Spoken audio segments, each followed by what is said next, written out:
Good morning, welcome to St Andrews. What have I just read with Michael, with Malcolm, and with the Eagle. and Great.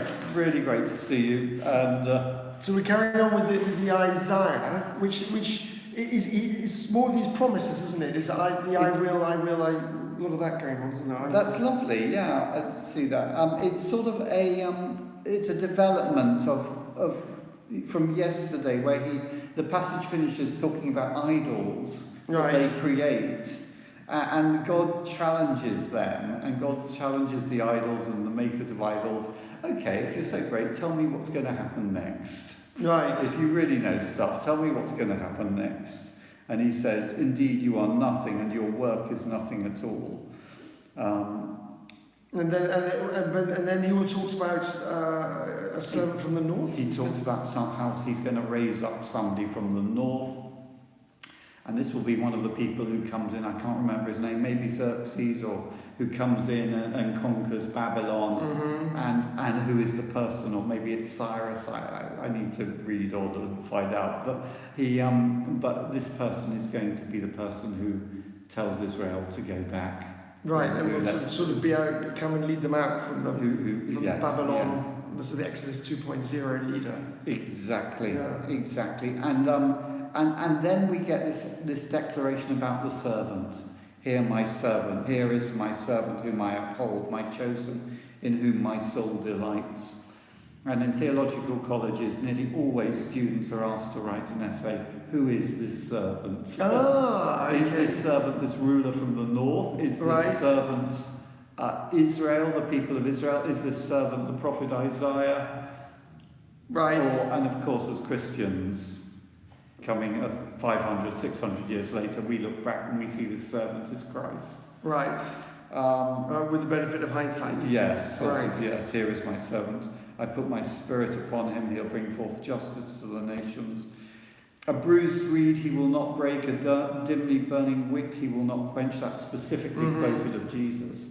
I love that he won't take a person and, it's simple faith and crush it. Right. But will enable it to bloom. Right. Dimly burning we will not quench, but faith will bring forth justice. I like that. It's sort of putting the hand behind the candle and just letting it sort of come up to life when there's a little bit of a breeze. I like that. Lovely. Yeah. That's great. Excellent. And then Revelations. Revelation. But one last thing, this is true. The word "I will" does appear a lot, doesn't it, in this chapters, isn't it? I'm sure it does. I will do this, I will do that. It's quite interesting. Yeah. And then again we carry on with the symbols. Specifically, the language here gets very confusing, doesn't it? It's a bit of a tongue twister. Who will and who is not at the same time. It's a great, because it was and is not and is to come. And if you notice the parallels between, it talks about the Christ, the Son of Man, who was and is to come. Oh, right. In other words, it's so similar to the Son of Man, this beast. But it isn't. Gosh, that's really interesting because it was and is not and is to come. Yeah. Because you read it and go, hang on, did I just misread that?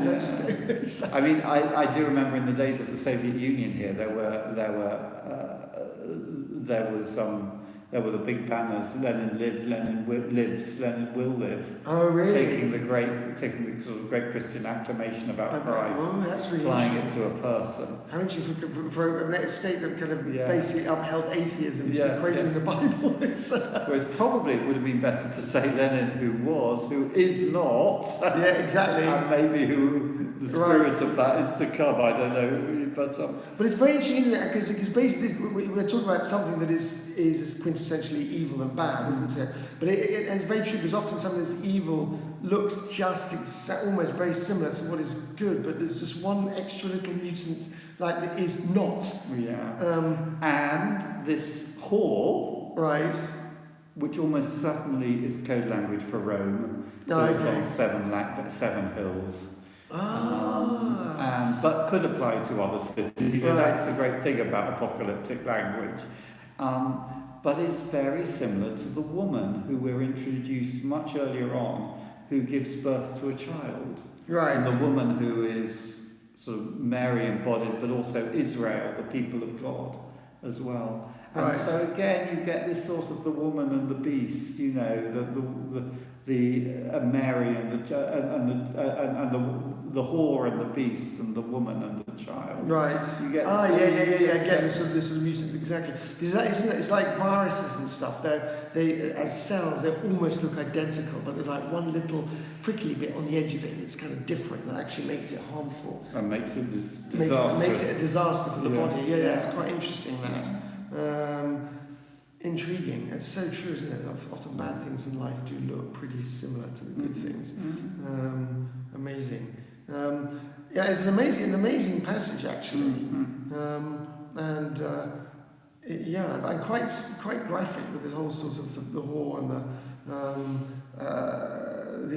mother of whores and And notice the sort of the tensions as well. The 10 horns that you see, they wage war against the city. There's a conflict between themselves. Right. And the beast will hate the whore.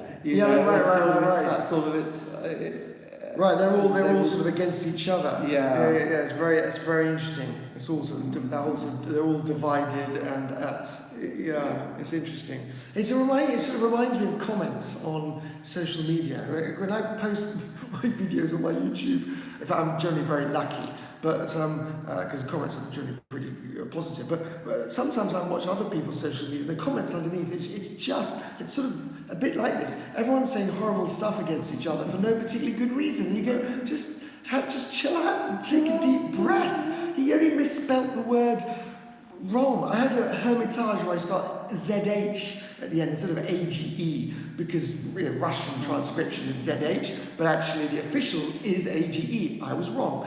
But this person picked me up on it, and I might have murdered somebody, literally.